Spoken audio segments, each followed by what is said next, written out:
మొదట ఇతను వస్తే డిజిటల్ వాల్యుయేషన్ చేశారు. అభ్యర్థులు కోర్టును ఆశ్రయిస్తే 3 నెలల లోపల మాన్యువల్ ఇచ్చేయమని జస్టిస్ సోమయాజులు తీర్పిచ్చాడు. అది కూడా 21 అక్టోబర్ 1న. ఎంత కష్టపడ్డారో నేను చూశాను ఆ స్టూడెంట్స్ ని, నిరుద్యోగుల్ని. పిల్లర్ టు పోస్ట్ తిరిగారు, రాజకీయ పార్టీలు అందరి దగ్గర తిరిగారు, మీడియా దగ్గరకు వచ్చారు, వాళ్ళు చందాలు వేసుకున్నారు అడ్వకేట్ కోసం.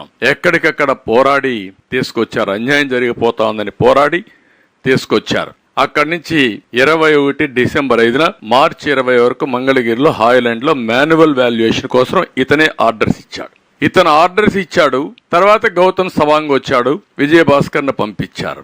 ఇక్కడికి వచ్చిన తర్వాత 2020 డిసెంబర్ ఫిబ్రవరి మాన్యువల్ వాల్యుయేషన్ ఫలితాలు తొక్కుపెట్టి గౌతమ్ సవాంగ్ చైర్మన్ అయిన తర్వాత మళ్లీ వాల్యుయేషన్ చేయించాలి అనే దురాలోచనకు తెరలేపారు. వాల్యుయేషన్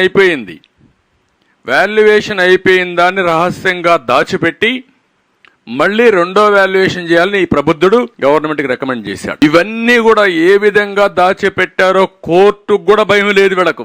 అఫిడవిట్స్ వేస్తే ఎప్పుడో ఒకసారి తగులుకుంటే ఏమవుతా అనే భయం లేకుండా విచ్చలవిడితనంతో తయారయ్యే పరిస్థితి వచ్చారు. ఆ ఎవిడెన్స్ ఇప్పుడు నేను ప్రూవ్ చేస్తాం.